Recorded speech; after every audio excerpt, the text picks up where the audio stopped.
Hi guys, and welcome back to the Mobility Experiment podcast. Today we have a very interesting guest on. It's Damian O'Sullivan from Kerry, and goes on Instagram by Damian Nutrition. So Damian, I'll get you to introduce yourself, what you do, what your past is, what your experience is, and who you're working with at the moment, population-wise. Brilliant. Thanks, Robbie. I appreciate you having me on. My name's Damian O'Sullivan, and I work in performance nutrition. I do a small bit of strength conditioning work as well, specifically in rugby with the AIL rugby. But for the last 5 years now, I've been working performance nutrition between AIL rugby, club GAA, and intercounty GAA as well. So on top of that, then I've my own private business where I work with the public, individual athletes, and I do a bit of kind of corporate nutrition as well. So a nice kind of spread of things. Yeah, exactly. That's good. Yeah, no, and the thing was, we were talking over the last week or two, and we were discussing return to play practices, and this is really what kind of sparked the idea of getting this podcast on. Is that I'd love to talk to you from a nutritional perspective in terms of, like, I always say when clients come to me, when they start asking me about nutrition stuff, I always just have to push them on. I'd be like, it's definitely not I have an understanding of it. I kind of know the basics, but it's not my scope of practice at all. And I think bringing you on this podcast could really shed some light on what we can do in terms of return to play nutrition, what we can do with recovery stuff, and how, let's say, eating habits and behaviors are going to affect someone's recovery overall and long term. And then we might actually also talk about down the line just a small bit on supplements, even if we just go into talking about caffeine and creatine and that as well, if that's something that you're interested in. But first, we were talking before we jumped on this, and I was saying, what is the difference between somebody who is from the preseason to actually when they get into season? Is there a difference in their plan, in the way they, let's say, go about themselves on a day-to-day with the amount of calories they're taking in protein-wise? And then is there certain things that are going to contribute to the fact that, I know preseason-wise, if you're strength and conditioning, if you're training in prehab, that if you have a good base built up over the winter, that you're able to recover a lot faster in season. So basically what I'm saying to you, is there a difference between that off-season and on-season nutritional strategies, or even the way they structure their weeks? There certainly is. Whether it's a good thing or not, there definitely is. So naturally in the off season, you wind down through the gears a little bit, and maybe you're not in as much. Some people find training just habitual and they keep it going. But for more with their diet, they tend to have an on-season diet and an off-season diet, and the off-season diet is kind of a little bit chaotic. And I suppose that's often the difference between maybe more elite athletes than not, where you might consume more calories, you might increase body weight, body fat levels, and that during the off season a little bit.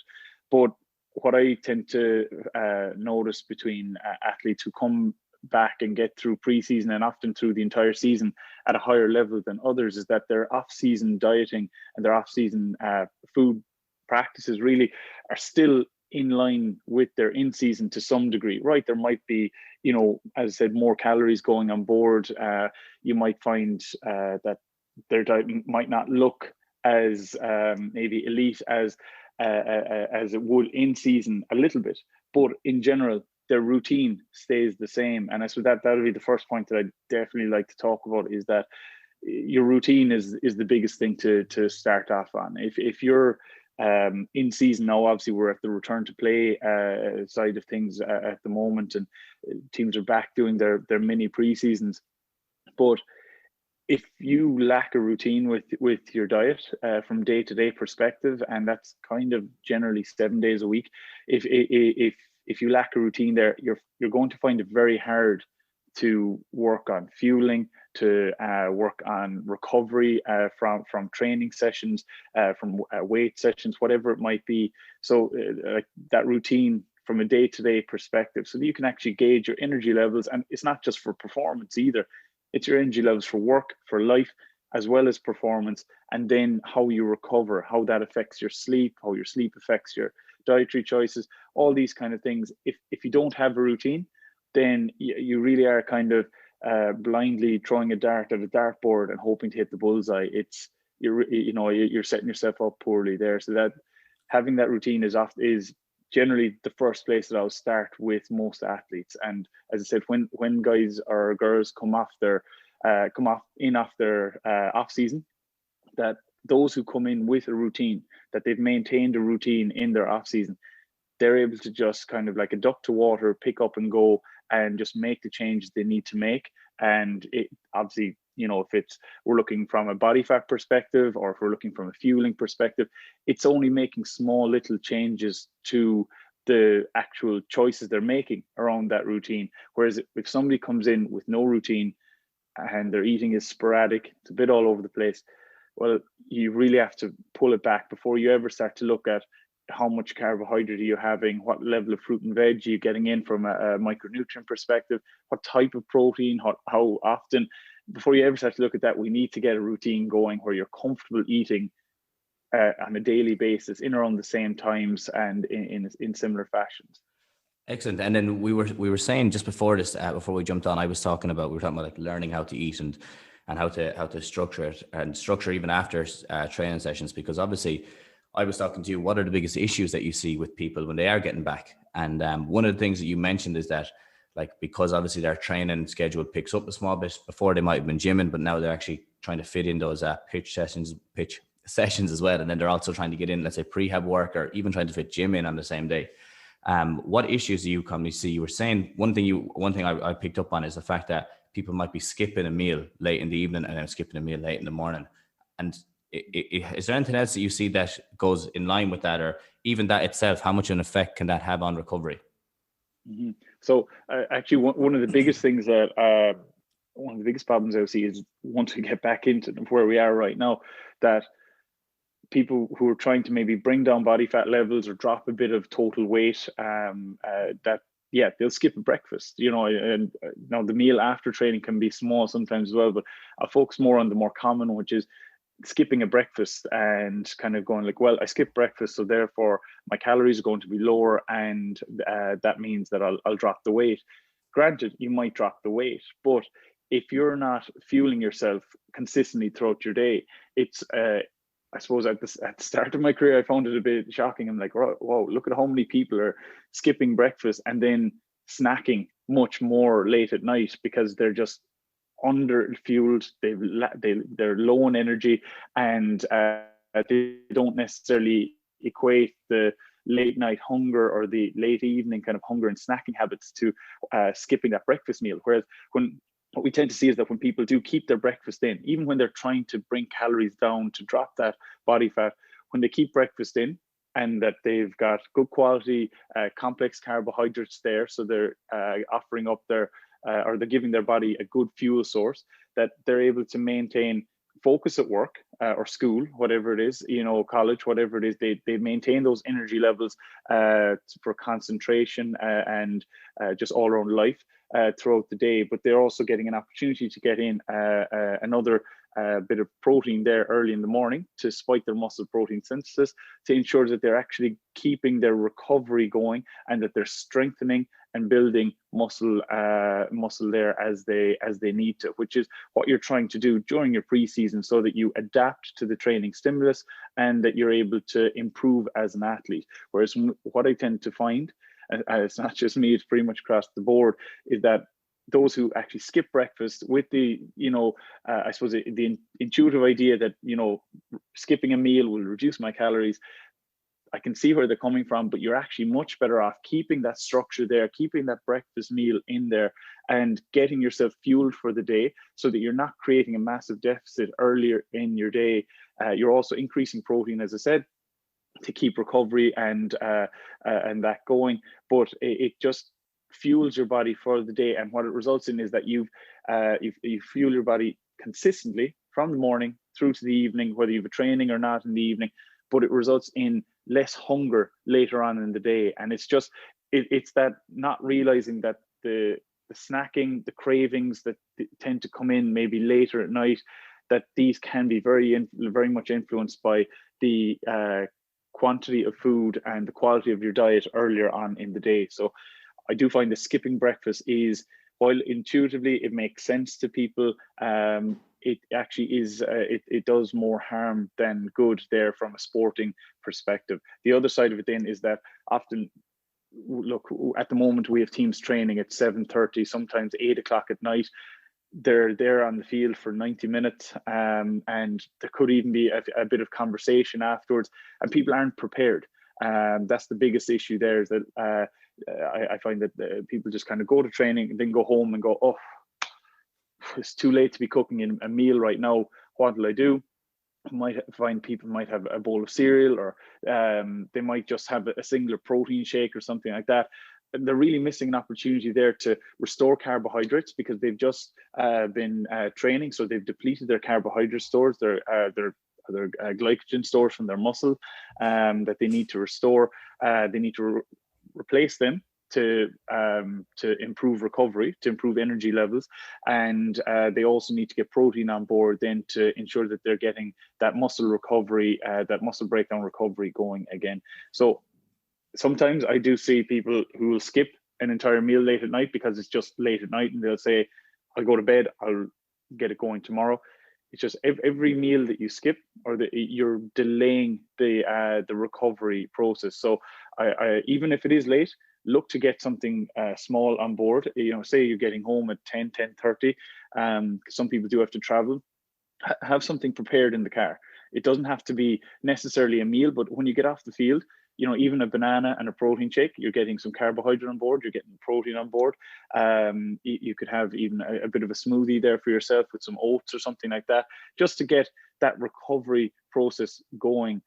Because at least then, if you do find that you get home at 10:30, maybe closer to 11, which I do find with some athletes, that you don't need to be forcing yourself to have a meal, but at least you've got your recovery started. So thinking, carbohydrates and good quality protein there post training, whether it's something that you have ready in the car because you've a bit of a drive ahead of you, or you're just getting home late in general, or whether it's prepared at home or ready at home to go. So it just keeping that in mind, it is an important time to get food in, and not to be waiting till the next day. Yeah, excellent. And then, yeah, exactly as you said, just keeping consistent with that is going to be the most important thing, especially when it comes to building habits. Like, you really need to. It's not the one meal that's going to make the difference. Like, it's the consistency over time. And just one thing that you mentioned there, and going back to what you had said about breakfast, like you said, getting complex carbs in the morning, and you talked about getting foods that stimulate muscle protein synthesis, or that work with it. So, like, are you able to any examples of stuff like that would be good for people to even try out? Like, what would you? Because myself now in the morning, when it comes to breakfast, like, unless I get a protein shake in, I might get Greek yogurt and granola, something like that, a bit of fruit, mix it all in together. Mm-hmm. But that's obviously, I'm not training now, so I'm not in season at the moment. But how would you structure a breakfast? What would you look to put in that, foods wise? Well, the big thing is keeping it simple. And I while I know I'm going to list out some foods as an example here, but I don't want to be prescriptive. So I suppose the big things that I would look for is that, from a general perspective, that your maybe your three main meals across the day. If we think of kind of just a standard way of kind of approaching a diet. Now, everyone is going to be a bit different, so I want to be careful with that. But just if you take your normal kind of breakfast, lunch, dinner, 2 snacks, as most people will kind of line up their day a bit there, focusing in on complex carbohydrates. So when we say complex carbohydrates, what we mean is the slow energy releasing carbohydrates, the high fiber carbohydrates. So things like your oats, maybe your granola can be in there too. You might have things like your whole grain breads, whole grain wraps, whole grain cereals, your whole grain pasta, rice, quinoa, couscous, these type of foods, potatoes, for example. So straight away there, you can, with the foods I'm listing out, you can kind of go, oh, some of them fit into kind of a breakfast mode. Some of them can easily fit into a lunch meal there, and more are kind of quite traditionally dinner meals there. So, or food options. But from a breakfast perspective, what you mentioned there, Robbie, is perfect. Like Greek yogurt, some granola. I tend to go for like the 0% fat Greek yogurt when people are going down that route. Just they tend to be higher in protein and lower in calories. So for anyone who's trying to stay maybe on point with what they're consuming, and on point with their calories, keeping them under wraps, I try to get people to avoid maybe the sweetened options that tend to be a little bit lower in protein, a little bit higher in calories in general. So that can be a very handy one, the 0% fat kind of Greek yogurt there. Adding in some granola, getting in some berries, and your fruit and veg is hugely important. And I suppose we should nearly talk about that separate in a second, but adding in some fruit there on top of that, like, that's a very simple breakfast. It takes no culinary skills, which is often a big fear that athletes have. People in general have, whether they're athletes or not, that, I need to have some kind of, ability to make something fancy, or I need to separate out 30 minutes in the morning to prep an omelette and get everything together. It doesn't have to be that complicated. It can be something simple like that. And if you happen to be going through a bout, like a lot of people are, of really tough training at the moment, even like, squeeze of honey on top there, increase a little bit of, ready available energy there, that can be very handy, and it enhances the flavor of the meal too. But again, it comes down to the individual, what their own individual targets are at the moment. But that's just a very simple example. But what that meal there, that Greek yogurt, granola, berries, all that ticks off. We have fiber, we have those complex carbohydrates. There's some healthy fats going in from our nuts in the granola, and we have a great protein source there in our 0% fat Greek yogurt. So what we're looking for is at each one of your main meals, or at each one of your meals throughout the day, trying to hit at least 20 grams of protein so that we spike muscle protein synthesis. Now, this is going to be a little bit different if you are, say, a vegan athlete, that you need to make sure that you're getting the full complement of amino acids in there at each meal. Animal proteins do come with the full complement of amino acids that we need. So it's much easier to, 20 grams of an animal protein will get you, over the line, will spike muscle protein synthesis. But when you're a vegan athlete, looking at whatever kind of food choices you're making, you do have to mix and match 2 or 3 different food sources there to bring about, I suppose, enough, or to bring in on board enough of the amino acids to get you over the line for muscle protein synthesis. So you might actually need to consume a bit higher amount of say grams. You might, where 20 grams for animal protein, you might need to be up at 30 or 40 grams of a protein source there from a plant perspective, but very easily done. So it's not necessarily something people need to be overly stressed about or overly worried about. It's not doable. It's very doable. You just need a little bit of time to I suppose, learn about how to set up your day. But just in that meal there, as I said, complex carbohydrates, great quality protein source, and good quality fiber filled with micronutrients, good healthy fats there from the nuts. So it's an all-round kind of breakfast. But that's just how I would ask people to look at it. So I leave the food choices in general. I can guide on them, but you don't want to be prescriptive when it comes to diet. You don't want to tell somebody you have to eat this food, and somebody just you don't want an athlete kind of force themselves to eat something they don't like, because that's not going to last. That's going to be a very short-term thing. So what the big goal for nutritionists, performance nutritionists, is how can we get an athlete, or even an individual who isn't an athlete, to enjoy the food that they eat.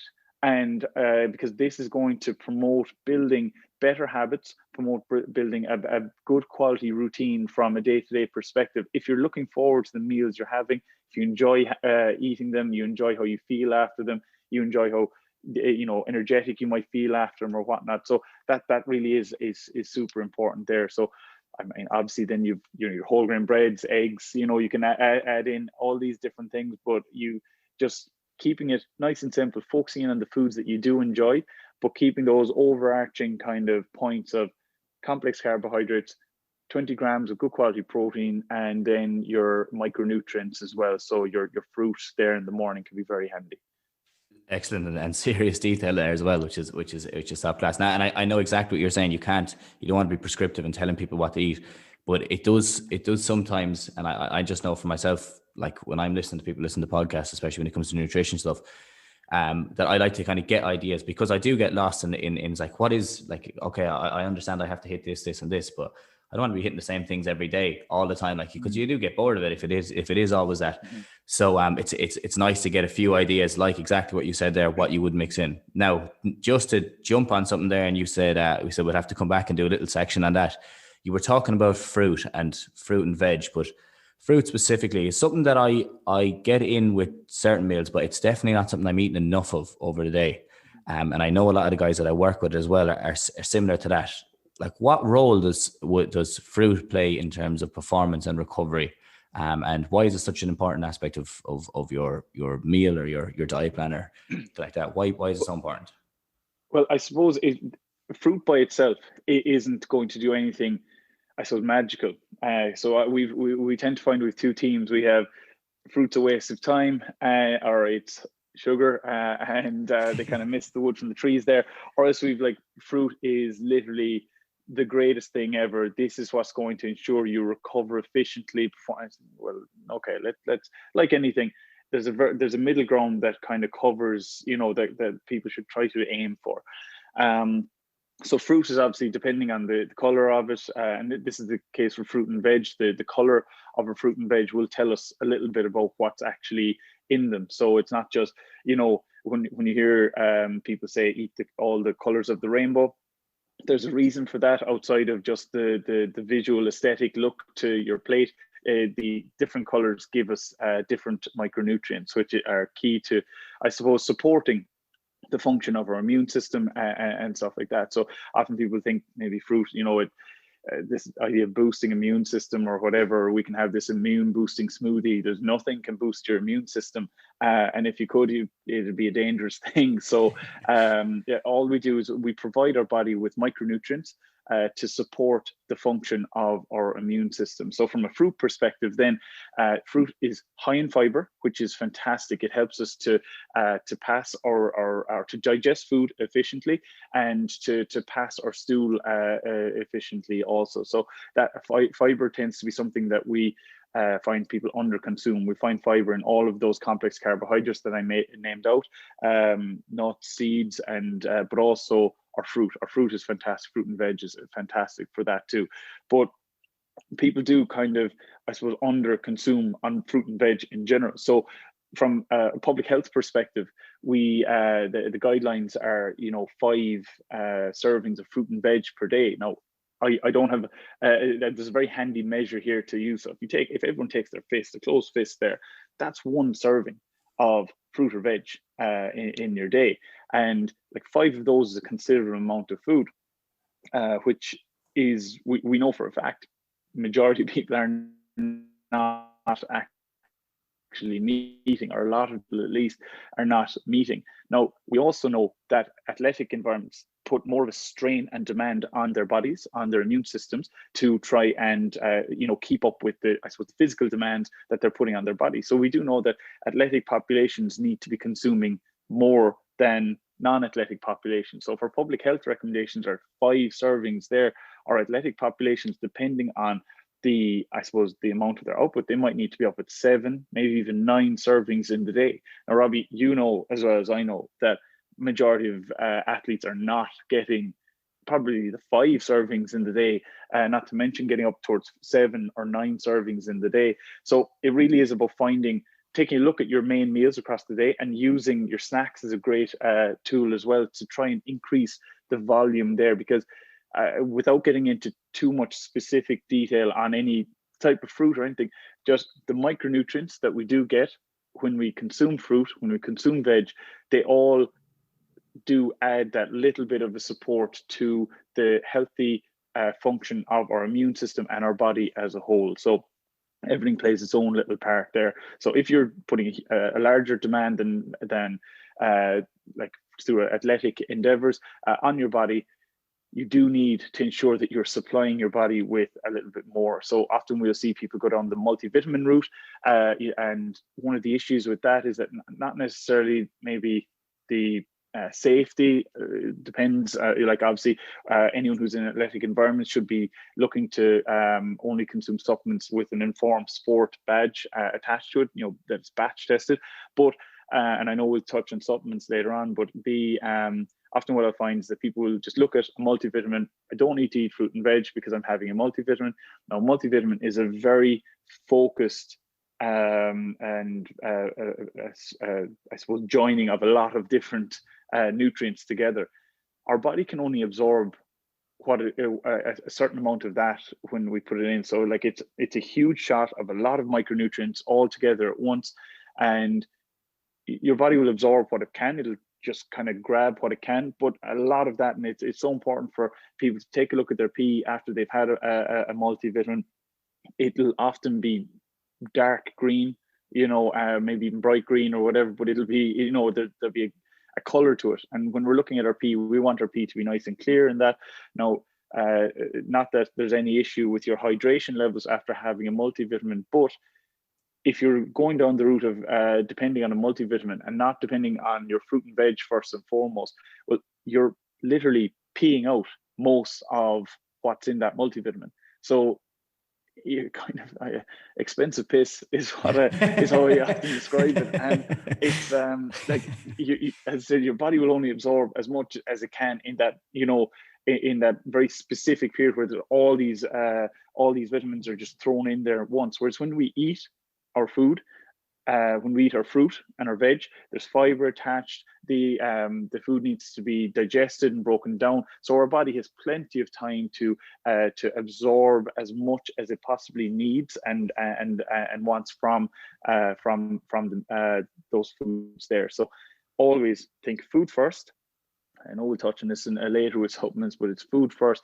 Don't be depending on a supplement to try and cover over for a poor quality diet, because it's not going to serve the purpose that it needs. Now, where it might be beneficial to athletes is something like a good quality multivitamin might be if you're eating your 5 servings of fruit and veg across the day, and you just find that actually you like your meals the way they are, you feel full after them. So adding in more food volume might be a bit of an issue.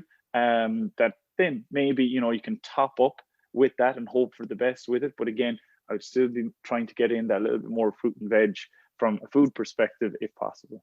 Yeah, geez, yeah, that's excellent. And I know exactly what you're talking about, because I take a vitamin B complex vitamin at times, and is exactly that. Is your pee is a luminous yellow, I would say, or luminous green, or you'd light up a room. But I know that's good, and it's good that you touched on that. And I think it was excellent, because it's something that I've heard a lot about in multivitamins. Is it's the right option, and I think you touched on there exactly with the point that I was missing, is that people are actually substituting the multivitamin for a good diet. It's not that they're taking it in conjunction with whatever else they're eating.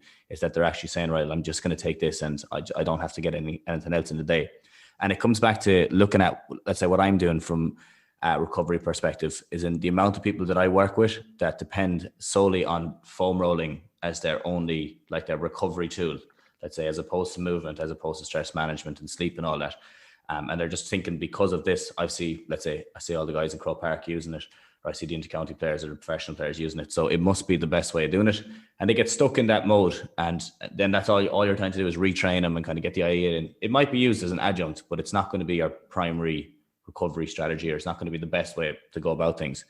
So moving on from there, and I know we will go into supplements in a while. A thing I'm very interested in, and it's something that I like when I am playing myself. It's something that I really try focus on and get control of. Is timing, and timing of it, like when you're eating, if you're training at nighttime, or if you have a game at the weekend, and then timing meals, let's say for a day before. I know there's that idea of carb loading if you're looking at a marathon and that.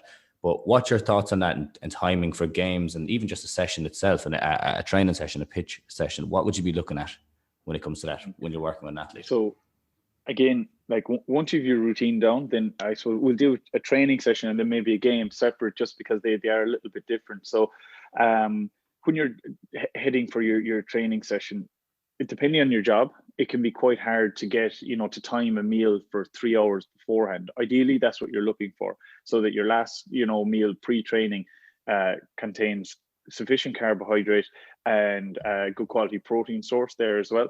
But often it depending, obviously, look, if you're in a situation where you can't eat 3 hours before, say 4:30, you're actually smack bang in the middle of work meetings or something like that, you don't finish till 5 or 5:30, and it might be a little bit tough. So what I would say is just take a look at what your routine is it possible, what you can get done in your routine.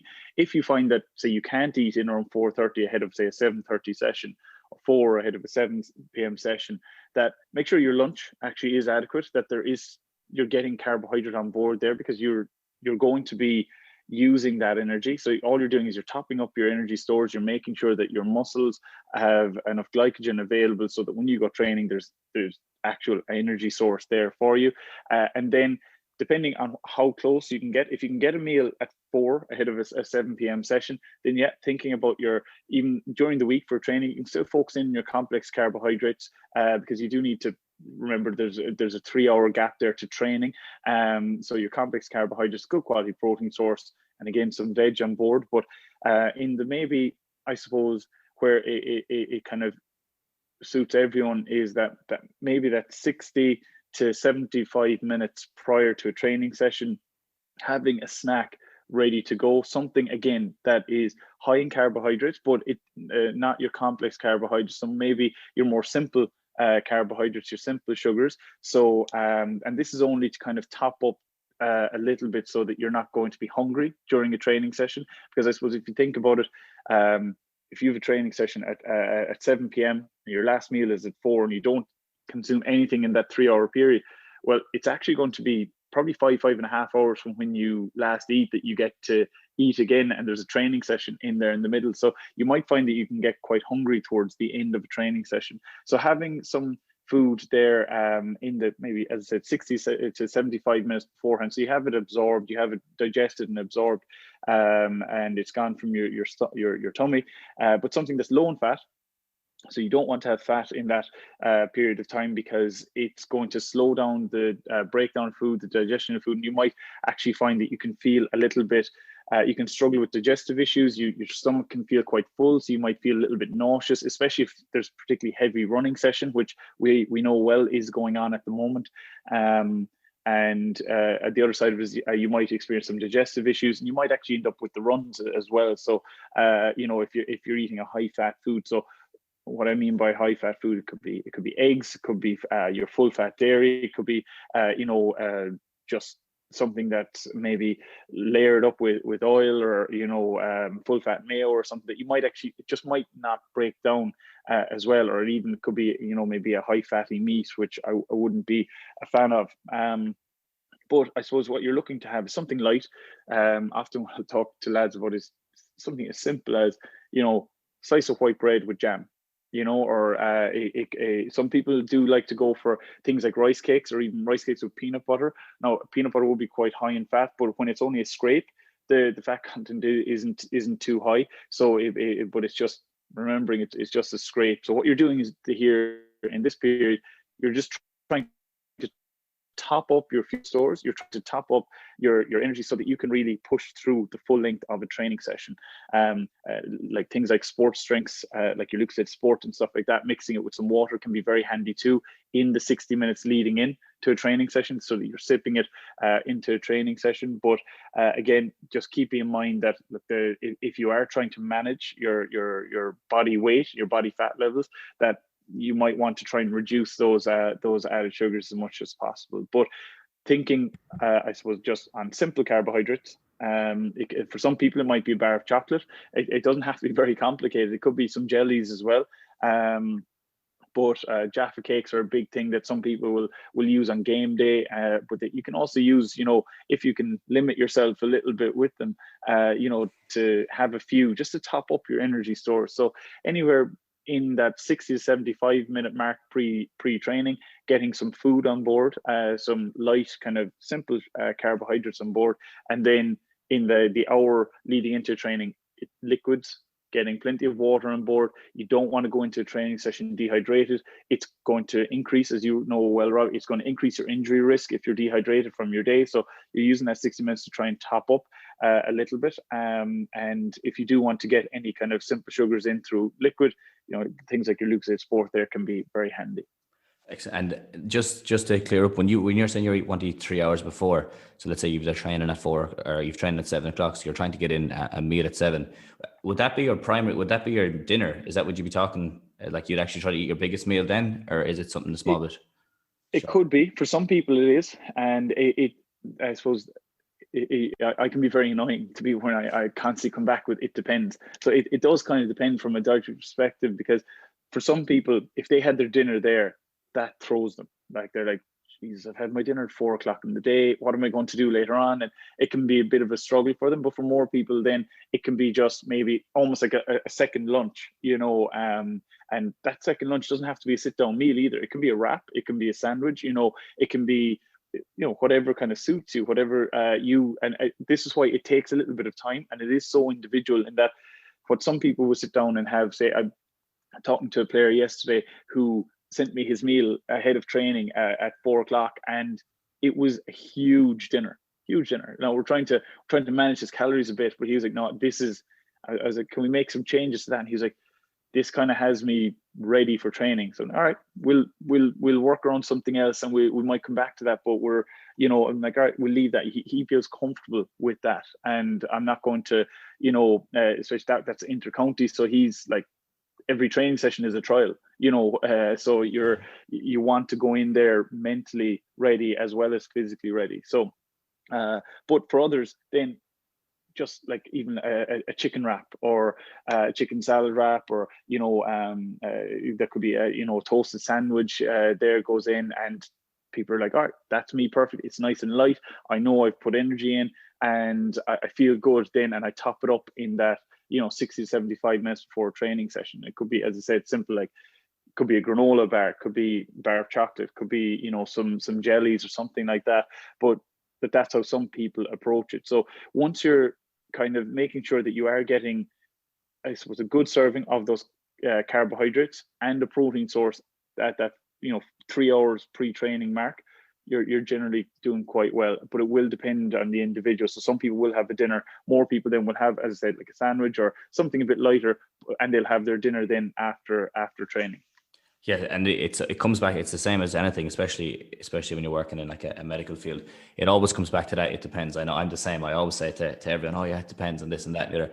And it does, because like research is excellent in that it does give you the overall view of what the effect it'll have on a population. Like what let's say the effect some intervention in physio is going to have on a population. But there is always that N of one, and that's when it comes back to, it's just when it's one single person, when you have to take everything into account, their previous experience, their background, then you really have to dial in on what makes a difference. And the fact that you said a guy there who's having a massive meal before his training session, it's probably something that he's been doing over the last 5 years or 10 years. So it's something that's ingrained in him, something that works for him and has been working for him. And if he's at an inter-county level, it has been working. And that's the same thing when I'm working with clients as well. If they're playing at a higher level, I'm very hesitant to change little things that have been working for them, even if it's what the research shows is not the most effective thing.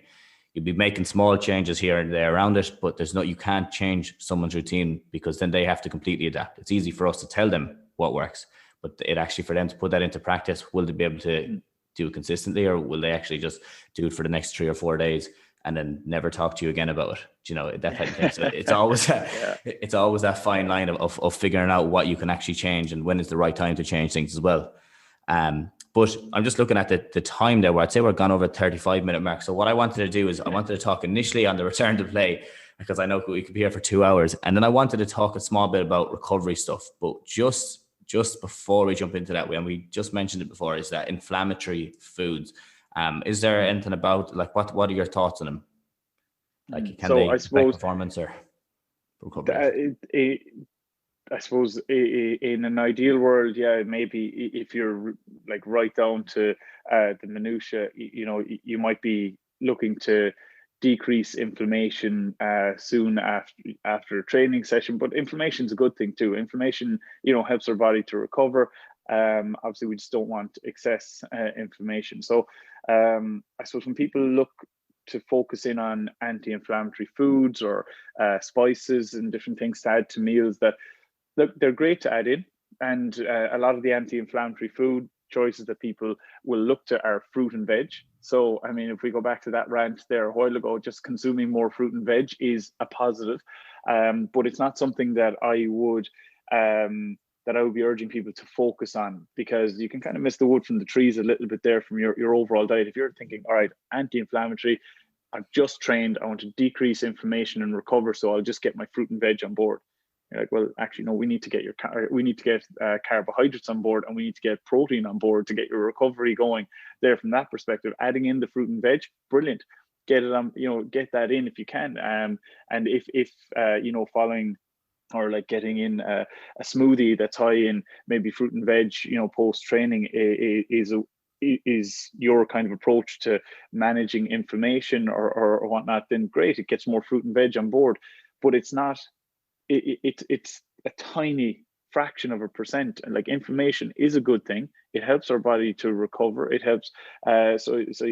It's not something that I would be urging athletes to kind of to focus in on. And I do know that I suppose it is quite popular.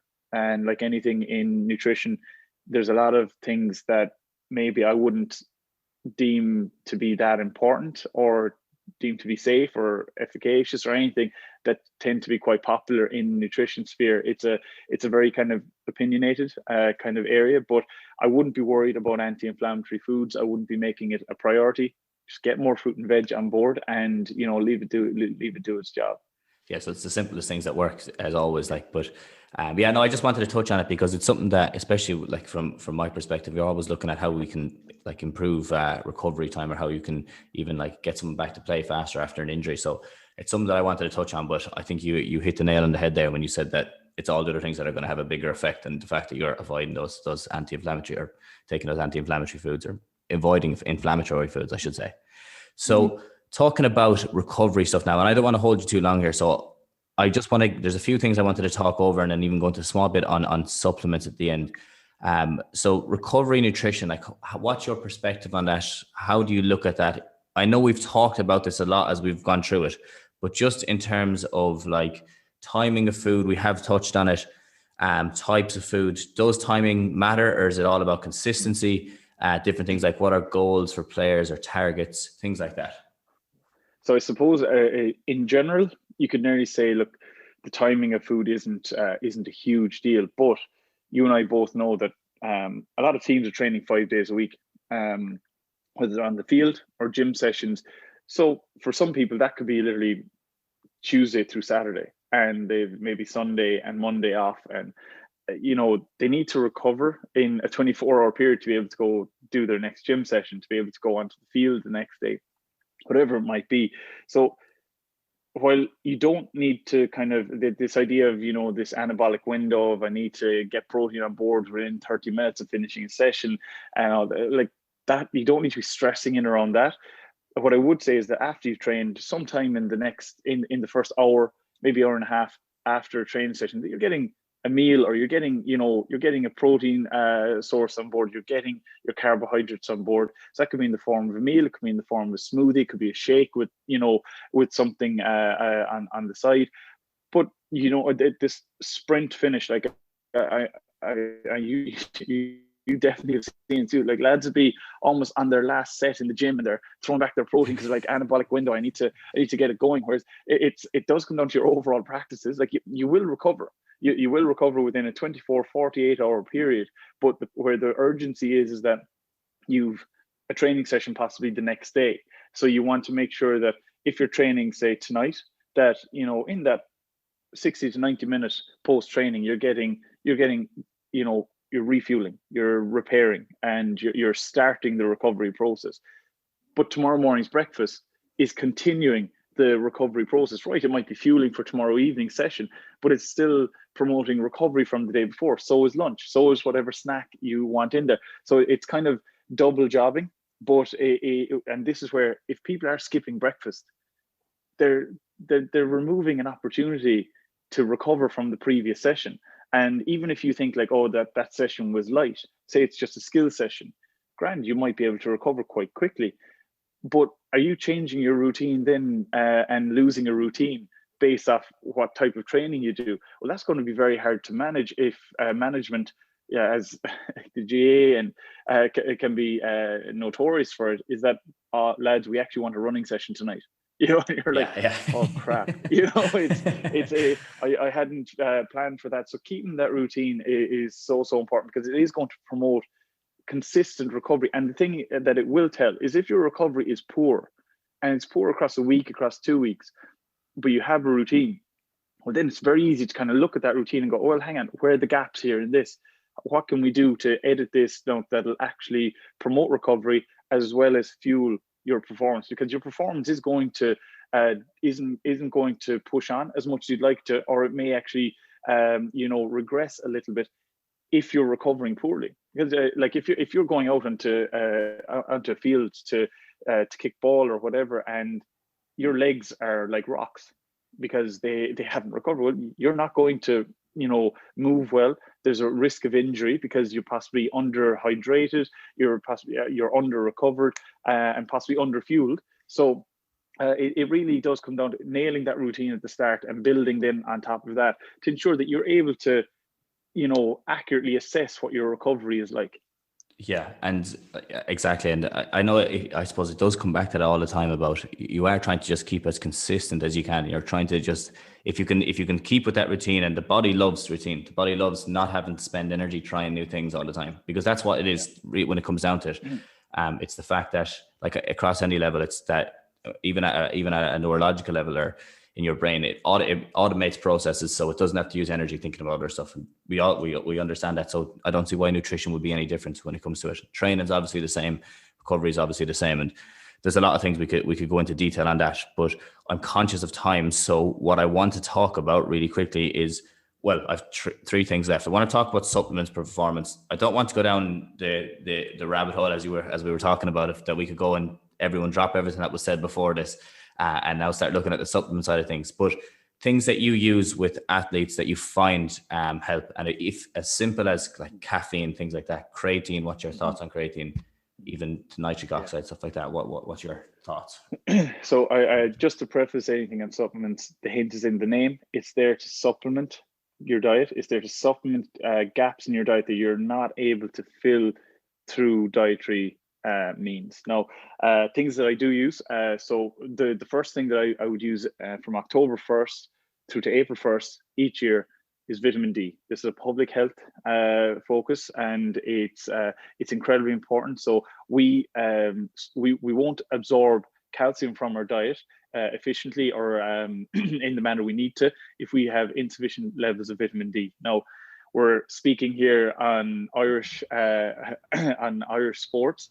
So while we live in a notably beautiful country, we do not get UVB rays from the sun during that period of time. Even if there happens to be a random sunny day, we're not getting the rays that we need to get to synthesize vitamin D from the sun, which we do through our skin, having maybe a third to 50% of our body out in the sun. So during the summer, we tend to get a little bit more. But if you happen to work indoors, if you're in an office and you don't get out in the sunshine much, then it can possibly be prudent to supplement with vitamin D there during that time. At the moment, the public health recommendations are around 1,000 international units for the public. But as I said, with athletes, we know that they need higher levels of things. So we tend to maybe push up between like 4,000 and 8,000 international units there. Sounds like a huge number, still only a tiny little ball. It just depends on which one you buy. And because we're speaking here largely focused on athletes, with supplements, making sure, and I should have said this first, but making sure the supplements you're getting are batch tested through Informed Sport, not just from a safety from maybe and a testing for a legal supplement or substance, but from a health perspective.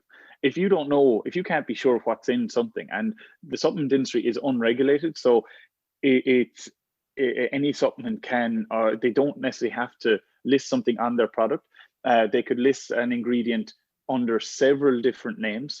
So you might look at something and go, oh yeah, no, that there's nothing here that I know that is a problem, but you might not know what you're looking at, and it might not even be listed on something. So making sure that whatever you use is has a batch cert from Informed Sport, and if the product doesn't, there's plenty of other companies out there who will have the same product and it'll be batch certified, where you're able to go, yeah, what's in this is safe for use from a health perspective and a fairness in sport kind of perspective.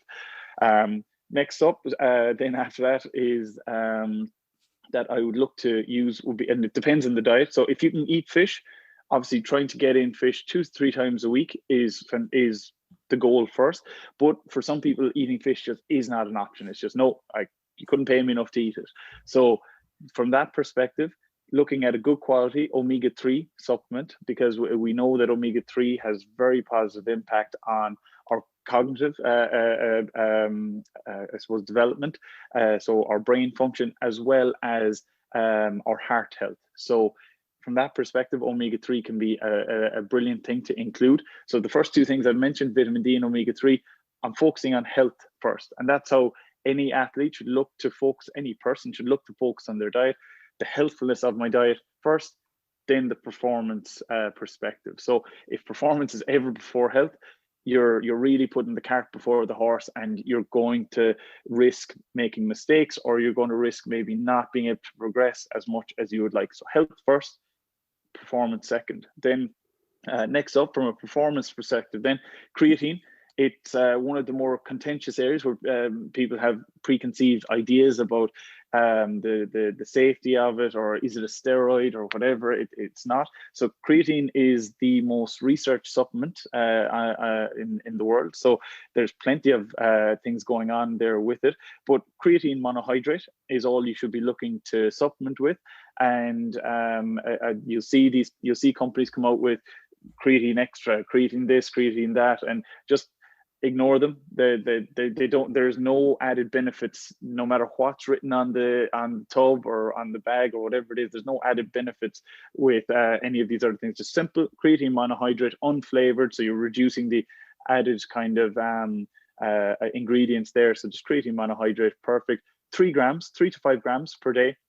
You can just take that every day, like for most people. Now, some people may experience some stomach cramping with it. In that case, you should, maybe pull back from it a bit. Some people naturally, because we do synthesize creatine from our diet, like from meat and fish and stuff like that. So we all have a level of creatine in us. Some people are already at their ceiling, so supplementing with creatine isn't going to make any difference. If you can get a blood test to check, then great. But if not, then just trialing out and seeing, does it make any difference whatsoever. Some people will notice that their maybe explosiveness can increase. They might get an extra rep or two when they're squatting or benching or something like that. So it can increase our peak power output. So by supplementing with creatine, we're just topping up our natural creatine phosphate levels, and that this I suppose aids in supporting that, or promoting that kind of peak power output that we have. So that's all creatine does. There's nothing magical about it, but it does have a very positive impact there on improving that peak power, and then the frequency of that peak power output as well. We also know that there is emerging research that creatine can actually play a big role in for people with, say, brain trauma, so concussion, stuff like that, in helping to recover from that and helping to bring people around. Now, that's not to be taken like, I've had a concussion, I'll just start using creatine and ignore what the doctors and stuff are saying. So it's not that. It can just add a little bit of a positive angle from a recovery perspective. So as I said, look, the research there is coming out. It's over the last number of years, it has been coming out, and it's looking very positive. So 3 to 5 grams, there's no need for a loading phase of 20 grams per day for 2 weeks. That's just not necessary. We know that for a fact. We're just looking, as I just explained, we already have natural creatine levels. So you're just looking to top up 3 to 5 grams. I often advise people to take it maybe first thing in the morning with their breakfast routine, as some people will look to have it in around their training, whether it's gym or field. But what happens on the days then that you've no training, you forget to take it. So just have it as part of your morning routine, and that's very handy. There's only 2 more. Caffeine. Caffeine is one of the biggest stimulants that we can use for increasing our energy and our total energy, and just it can help with our focus, increasing focus and that. But where caffeine can be brilliant on a game day, even if you have a game at, say, 7 o'clock in the evening and you're looking to use caffeine to promote that, I don't mind people using caffeine in around a game. However, I will find that people are using caffeine for training. And what this does, well, caffeine has a half-life in our blood of maybe 6 to 8 hours. So that means that there's an active stimulant in your blood for 6 to 8 hours. That is, you might not feel it. You might have, you might have noticed that you were quite energetic after having your coffee, or maybe your 0-calorie energy drink, or whatever it might be. You might notice that I had energy for 2 hours and now I'm kind of coming down again. It's still active inside you. So if you're having caffeine in the 30 to 45 minutes prior to a training session during the week, well, that's going to have a negative impact on your ability to get to sleep later on that night. So count on 6 to 8 hours from when you last consumed caffeine. And that's kind of, you should be like, all right, well, hang on, do I want to be going to bed at 3 a.m.? No, I want to be going to bed, at 10:30, 11, 11:30 that way. So you're looking at 4 p.m. is kind of a general cutoff that I would have for caffeine. So that's coffees, Monster, energy drinks are a big one.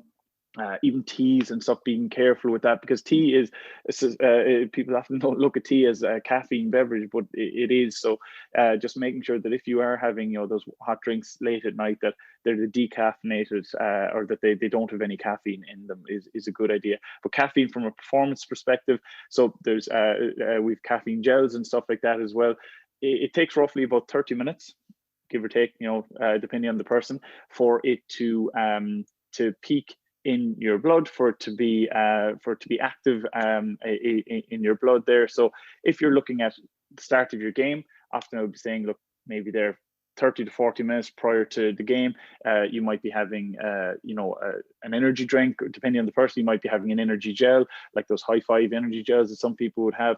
But then if you're looking to have caffeine to peak for the second half of the game, then you would want to be having that just before the start of the game.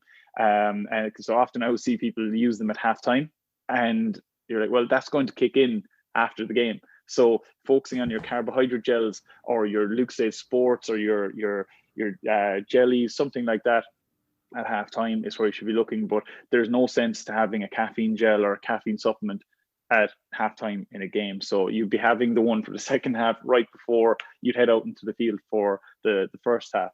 So that's kind of a caffeine. It's a hugely positive stimulant. It's the main ingredient in most pre-workouts. When people are looking at, oh, look at all these extra things, like the caffeine is doing most of the performance there for you. So you don't need to overcomplicate it too much. I know caffeine gums are quite popular at the moment. They can be very handy for training sessions, but just to be careful that if you are going out into the field, if you're chewing a gum, you don't want to get hit and end up, choking on your chewing gum. So just be a little bit careful with that as well. So trying to keep it for off the field. And then lastly, the nitric oxide that you mentioned. So citrulline malate can be a very handy one there for increasing the level of nitric oxide in our blood, which is increasing the oxygen in our blood flow, increasing the amount of oxygen basically getting around to the working muscles. So it's used very much so in, say, your longer distance events, like your marathons, half marathons, these kind of things. Cycling would be huge for it, but it can have a very positive impact on our glycolytic sports as well, like our field-based sports, and basically it just gets more oxygen going to the working muscles, and this can allow you to feel like you are, able to perform at your top level for a little bit longer. That it won't magically make you fitter, but it just allows you to perform a little bit more at your optimum for a little bit longer. Now, I've mentioned citrulline malate there as a supplement. We know that beetroot juice is a natural way of getting this in. And beetroot juice is fantastic because it's nasty, but if you can get yourself used to it, like anything, we know that it can take like up to 10 tries of a new food for our palate to adapt to something. So definitely giving yourself the chance to get used to it, because I would have been the same. I'll drink beetroot for, like it's going out of fashion, but it's something at the start. No, like I'll get that off my plate if it was beetroot or something. But it takes a bit of work, but you can definitely get there. But if not, then there's a company called Beat It that were, they're the ones who really kicked off the craze, because they performed the research in that area, and it brings a little bit more than just the nitric oxide, than just than what a supplement will give you. There's the actual vitamins and minerals that we'd find in beetroot make it in through the juice. So there are extra benefits. Now, if it's just for performance, and it's just for game day performance, then citrulline maleate or a beet shot would be perfect. But if it's from a kind of an overall general perspective, it's something you want to use in your training and whatnot, then trying to include some beetroot juice there and aiming to have it roughly about 3 hours before a training session, so that the levels are at their peak in your body for when you need them to. If you're looking at citrulline maleate, 20-30 minutes prior to a training session or a game is sufficient there. So now there's plenty of other ones we can talk about, but they're the ones that I kind of tend to focus in on, or I suppose give my most attention. Yeah, and Jesus, you absolutely covered everything in such detail there. I have a few questions now on what you were talking about, and you just said there we'll actually start with the beetroot and we'll work back towards it. So just with the beetroot juice, really quickly, is that something that you should be taking every day, or is it only like half an hour before a session? Well, if it's in beetroot juice, yeah, you could definitely have it every day. It's going to, on a simple level, from a health perspective, increasing the amount of oxygen flowing around your body is positive. So it's not bad at all. So some people swear by it. You might come across the old wives' tales, like this herb or that herb or this, that, and the other thing. But beetroot juice is something you can definitely consume on a day-to-day basis and kind of know that it's positive from a health perspective. It's down the fruit and veg line. It's just getting more on board, and it happens to increase, that oxygen flow around your body, which is very, very positive. So you can definitely look at it as a health focus something. That's why I do ask lads or people to go down the beetroot route before I'll ask them to go down, say, the citrulline maleate route or something like that, because there are the added benefits of this is, providing, micronutrients, but it's from a health perspective as well. So yeah, that's kind of something you could definitely use every day. Good. All right. Okay. That's excellent. Yeah, and it's similar as well in that when you're talking about that, your nitrates and nitric oxide, what I always push with athletes is nasal breathing in like different situations. I'm not telling everyone to go training because it's going to be difficult to do that in a match, but that's one of the main reasons that you're breathing through your nose is if the fact that nitric oxide is produced in your nose. It's a vasodilator, obviously increases the amount of oxygen that you can get around your body and all the benefits that come with that. So it's good that there's other things that you can actually supplement with or other things that you can take outside of that will provide the same stimulus. And then other than that, I wanted to go back. So you said creatine is good for peak power output. You said omega-3 is excellent for the cognitive benefits. Now you may have mentioned vitamin D, but I was probably thinking so much I need to remember this question that I missed it. What's the role of vitamin D in the body? So vitamin D has a couple of different roles, but one of the main roles, well, I suppose one of the main roles, there's a couple of different roles. I'm not going to hierarchy off the roles, but vitamin D can aid in our respiratory system, aid in the function, and I suppose maybe the function, the strength of our respiratory system. So it does it does benefit that. It also aids in the proper function of our immune system. So the healthy function of our immune system, it has an impact there on that. And then lastly, the area that I suppose we focus in on most with athletes and people in general is we need vitamin D to absorb calcium. So it's one thing to consume. So often people once it's gone in my mouth, I'm eating it, so therefore I'm getting it. But we need to absorb the food too. So if we have very low serum vitamin D levels in our body, we know that this means that we're unable to absorb calcium to build and maintain our healthy bones. Calcium has an impact on our muscular structure, our heart structure as well. So there's a number of calcium is incredibly important for us, but just consuming it is obviously one side of it, but absorbing it is the other side.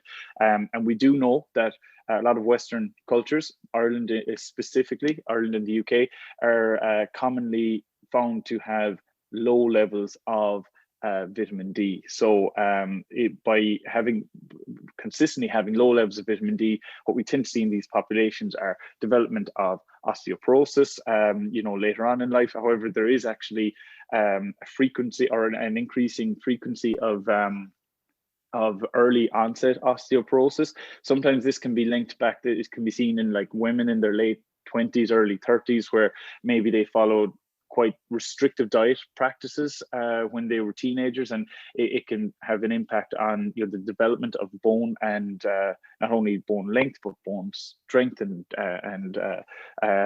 that. So it's not just the vitamin D, but you do need to be consuming sufficient levels of calcium. But yeah, vitamin D, that's one of the main roles that it does service, is to help us to absorb calcium, so that we're actually putting that calcium to work. We're not just consuming it and not absorbing it in the way we need to. So bone health, muscular health, and structure is huge there. So there's a couple of different things. There's probably one or two other things that are probably not relevant for today, but they'd be the big things that vitamin D impacts. Okay. And then brands, is there any brands that you'd recommend yourself that people would take, anything like that? So I do know that My Protein have a batch tested one. I think bulk powders have a batch tested one. Basically, you're looking for, I do push you down the sports supplement brand. They're produced to a higher quality than things you might find in your local kind of health food shop, or your international brand that I won't name because we'll probably get sued, kind of. But it's ignoring all those kind of health food shops, I would say go online. You're able to trace where everything has come from. You can question where everything has come from. You can check the batch certificates on different products. There's an Irish company. I suppose, I don't know if Connecticut do vitamin D. They might. I have to double check that. But there's a company called ROS Nutrition that do have one, quite a highly absorbable one there. So yeah, it depends. There's a number of different companies, but I would say just look down the sports supplement route. And the other thing with vitamin D is that you do need to consume it with fat. It's a fat soluble vitamin. So having it with just water and then jogging off out the door, making sure you're having it in around a meal would be great, or having it with some milk or something like that. That basically there's a bit of fat there, so it helps to because it's fat soluble, like vitamin A, vitamin K, vitamin E, vitamin D. They're all fat soluble vitamins. So you just want to be having it with fat of some kind. Good. Jeez, excellent. Right, yeah, and I've just when we were talking about that there's another full podcast here on nutrition, like in terms of osteoporosis, as you were talking about there, because I know, like you were talking about vitamin D, calcium. I know vitamin C and iron are similar as well, aren't they? And don't they work in conjunction with each other as well? Yeah, I think so. They do. So that's another podcast down the line that we'll have to go into, but I can't hold you here all day. So basically, last thing I wanted to talk about is the importance of multidisciplinary approach between the nutritionist, and you even highlighted this yourself, between the nutritionist, between a physio and a doctor, and how we can help each other basically in that situation. So what's your experience with it, working at intercounty level? How do you find it, and what couple of tips, or what's your perspective on it? What way would you look at it? So I've been very lucky with the staff I've worked with at intercounty level, in AIL rugby as well. I've been just very lucky, because I know that not everyone is lucky. A lot of people can be kind of, can rub off each other wrong, and there isn't much information passed over and back. But I've been very lucky with it, and that multidisciplinary approach, because I suppose my conversation with an athlete is it's focused on diet, but there'll be a little bit around lifestyle, what's going on, what's your sleep like, what's how's work going, how's college going. You get a little bit back on stress. Physios are, lads are on the table with them. There might be a little bit of banter talk over and back, and you get a little bit out of people, and then the conversations with the doctor tend to be a little bit more serious. But at the same time, everyone gets a different aspect or a different angle of the same person, and you might pick up. What I found is that each one of us tend to pick up something different. So I might pick up that a guy is kind of keeping an injury to himself because he doesn't want to be seen to be on the physio table because management might see it, and and I'm like, all right, okay, hang on, let's chat about that. Whereas you might have a guy on the physio table who's poorly recovering. His recovery is quite slow, or he's like, geez, I'm zapped today, and he doesn't want to pick up the phone to me to tell me that he's been zapped for the last number of weeks. And I know they're very simplistic examples, but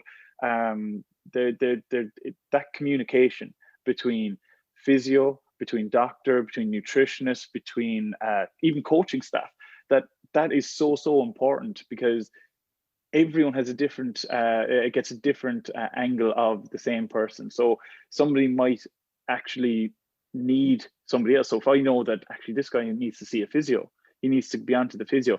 Well, I can say to him to go contact the physio, but I can also, get onto the physio and go, hey, just so you know, he is carrying something, have a word with him. He's a bit worried that it'll be seen as something negative. You're able to come down to a human level. You're not just looking at, oh, like we're going out playing this team and all that matters is that we win. You're actually able to come back down to go, here, we're here to make you the best athlete we can make you.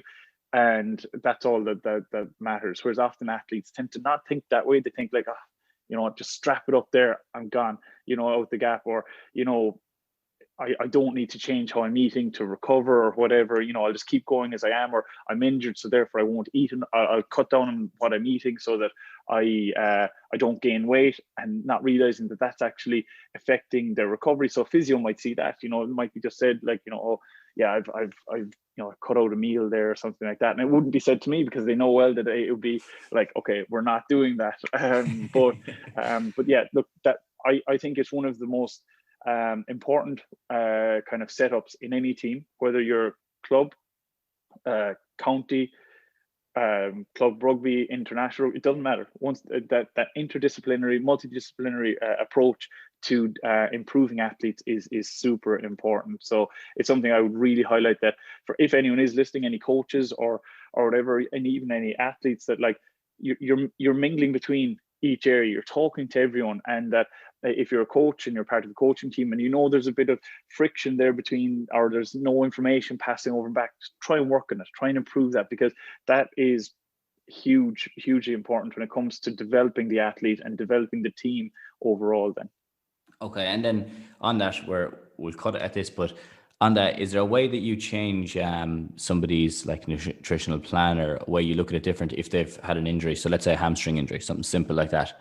And just a quick run over, because I don't want to be holding you all day, but is there, how would you change your approach there? Well, I suppose first off, you have to remember, and we'll start with it depends, but first off, you do need to look at obviously the grade of the injury and the severity of it. Is it something that is requiring surgery, or is it something that actually, they'll be back in the field in 2 or 3 weeks? So you don't want to rock the boat too much.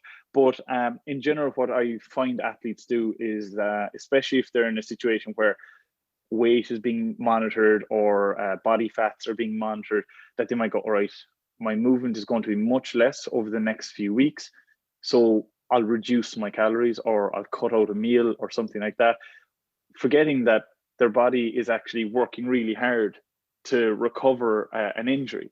So sometimes you actually do need to increase your calories from where they currently are to promote, I suppose, a faster, quicker, or more efficient recovery. How much you increase by, and obviously if it's a muscular tear or something like that, you're looking at protein because you want to influence that, or improve on that. But if you're trying to, you might want to increase collagen in some way, shape, or form, if there's maybe something like cartilage issue or something like that. But again, it's down to the individual. How much and what you change or improve by is down to the individual. But that conversation needs to be had when an athlete gets injured, right? How are we going to promote and support efficient recovery here? So it's not just getting on the physio table and having that looked at. You need to make sure that you're working from the inside out also. Yeah, excellent. And Damo, I have to say, everything that you've said today, it's been like a consultation. I can imagine that you could go into so much more detail on it. An absolute wealth of knowledge, I must say. And before we even finish up on this, I just have to say that if anyone is looking for more information on this type of stuff, to definitely get in contact with them. It's Damo Nutrition on Instagram, is it? Yeah, Damo Nutrition. Yeah. And are you taking consultations at the moment, or are you? I am. I'm always open for an initial consultation. All right, and if I've space and available for working with someone long term, that at the moment it's I think I've probably 3 spaces at the moment available, but it changes throughout the year. Some people are coming to the end of where they've been working because they've been working pre-season, and so it's constantly changing. But I'm always open for an initial consult just to chat, see where you're at, see if it's even worthwhile coming on board, because you might not actually need to. It might be just kind of a little bit of confirming your what you're doing is okay, and off you go. So yeah, no, I'm definitely open. Just reach out, drop me a message. I'll be happy to engage. Excellent. And it sounds like that you work with all populations as well. Is there anything that you're focusing on at the moment, or any type of populations that you are like? I know obviously GAA is a huge one, but it sounds like there that you were talking about even medical populations in terms of osteoporosis and stuff like that. So from my perspective, I would definitely recommend Damian, because just from what we talked about today, just the detail that he was able to go into, and we have talked about this as well before, and we've gone into a lot more detail on it. That's why I'm conscious that I need to cut it short, because or not cut it short, but I think we have enough covered in that. Because if we go on any longer, we'll be here for 2 hours and there'll be no work done at all. But I know it's hopefully it provided value to people that are listening to it. I want to thank you so much for coming on. Is there anything you want to finish on, or anything you want to leave it on? I suppose I just to bring us right back to the very first point, because I know we've gone on quite a bit. Build a routine. If you don't have a routine, put a bit of time into developing a routine, developing habits around that. At least it puts you in a position to start making educated changes or improvements or whatever it might be. But without a routine, everything we spoke about today is very secondary. So that would be the big thing that I would finish on.